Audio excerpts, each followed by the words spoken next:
Sumérgete en la palabra de Dios. Cava un poco más profundo. Descubre el mensaje de la Biblia para ti hoy.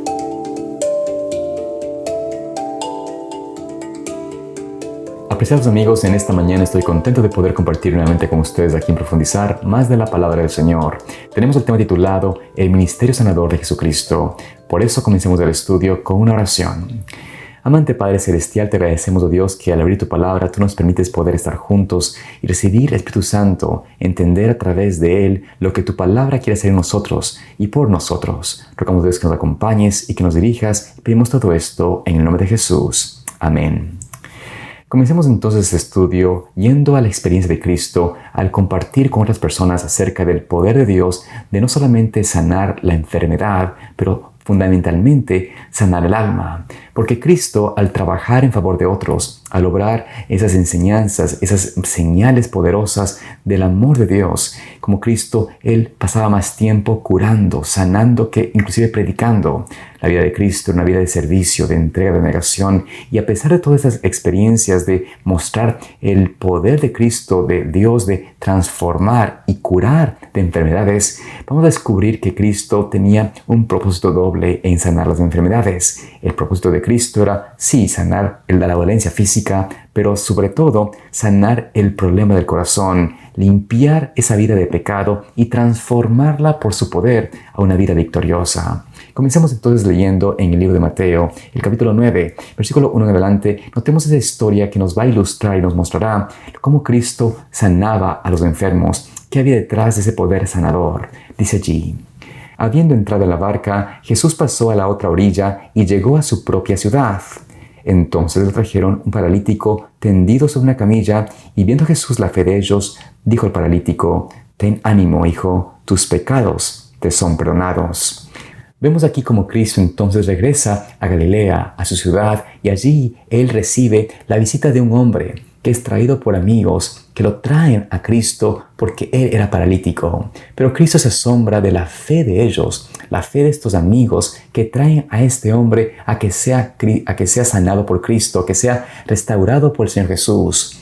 Pero Cristo sabía de que este hombre había perdido no solamente su salud física, pero también él estaba perdiendo la batalla de su alma. Él se sentía que el pecado lo había separado de Dios. Él sabía que el pecado había sido la razón por la cual había caído en esa desgracia. Había perdido tal vez su familia, su trabajo, su manera de vivir. Y por ende, sus amigos querían salvar a este hombre de las garras del pecado, salvarle de la depresión, de la muerte. Cristo, conociendo y viendo la condición de este hombre, le dice en una forma muy amigable, con llena de esperanza, de ánimo, le dice: hijo, ten ánimo, tus pecados te son perdonados. Qué hermosa manera de Cristo encontrarse con este hombre y darle lo que él necesitaba. Este hombre, más allá de la sanidad física, necesitaba una sanación, una restauración, una segunda oportunidad para su vida espiritual. Él quería poder realmente conectarse con el Señor, saber de que sus pecados, que la carga del pecado había sido quitada de parte de Él y que ahora puede tener una vida victoriosa a través de la palabra de Dios. Y en ese sentido vemos que Cristo le dice las palabras exactas. Pero ¿qué sucedió con estos hombres que estaban junto con Cristo? Cuando escucharon esas palabras de Cristo, ¿qué pasó con aquellos que estaban escuchando a Jesús predicar de Dios? Notemos lo que nos dice en el siguiente versículo. He aquí, algunos de los escribas dijeron entre sí: este blasfema. Y conociendo Jesús sus pensamientos, les dijo: ¿por qué piensan mal en sus corazones? Porque, ¿qué es más fácil decir: tus pecados te son perdonados, o decir: levántate y anda?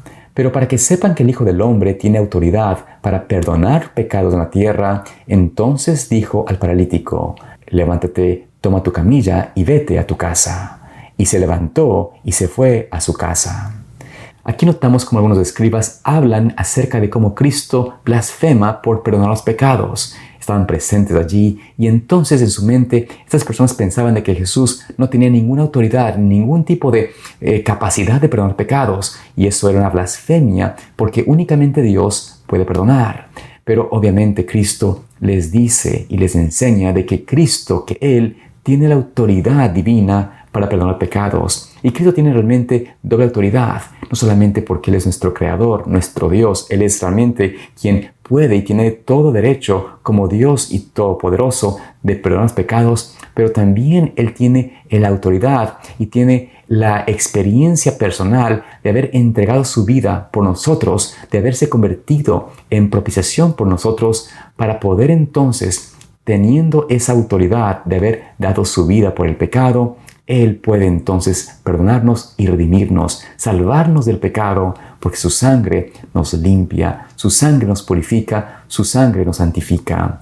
Y así Cristo entonces les dice a estas personas: miren, la sanación del alma es mucho más importante que la sanación física. Pero para que sepan que también tengo autoridad para sanar lo espiritual, además que lo físico, podemos demostrarles que el Hijo del Hombre puede también sanar a los enfermos, puede también dar la vida física a quien Él desee.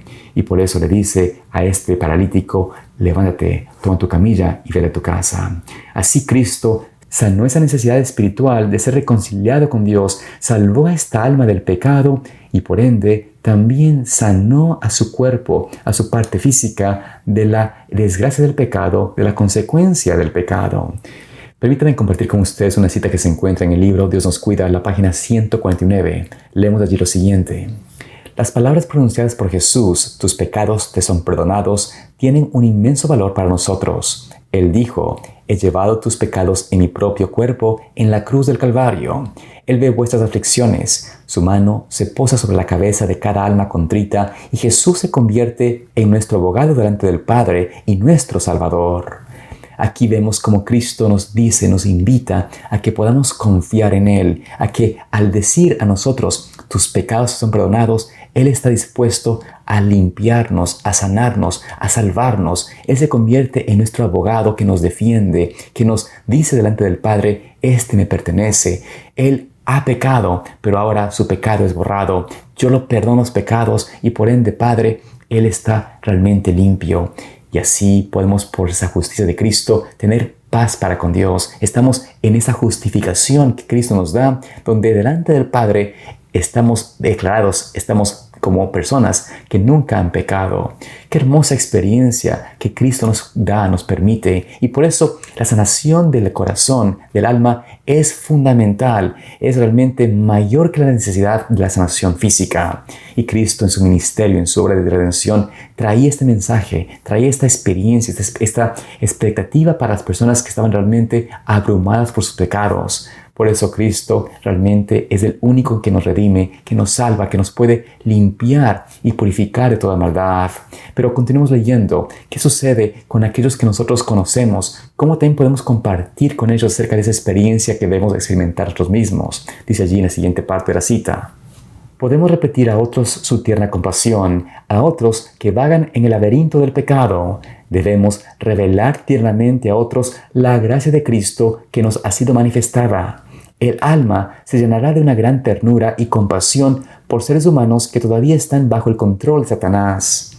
Cristo se multiplicará en cada hombre y mujer que cree en Él, porque habrán de vivir nuevamente la vida de Cristo al bendecir, iluminar y brindar esperanza, paz y gozo a otros corazones.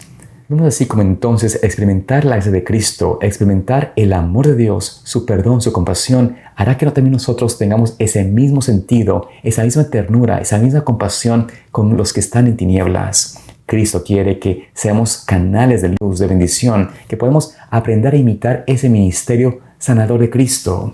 Por eso, cuando contemplamos a alguien, a un ser amado, a un ser querido o a una persona que no conocemos, a una persona con quien no realmente tenemos una relación, pero que nos damos cuenta viven todavía en tinieblas, en oscuridad o en pecado, nuestra labor, nuestro propósito debe ser: Señor, permíteme mostrar tu gracia, tu compasión, tu amor hacia esa persona. Señor, permite que yo pueda fluir con ese amor genuino de Cristo para que ellos conozcan y sepan por experiencia, por testimonio mío, cómo tú transformas la vida.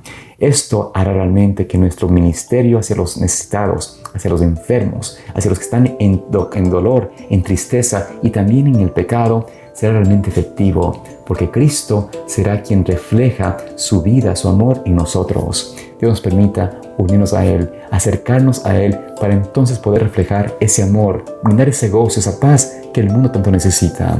Dios te bendiga y te guarde en este hermoso día. Espero verte aquí mañana también para seguir siendo más de la palabra de Dios. Dios te acompañe. Profundizar es una producción de Pathway to Paradise Ministries.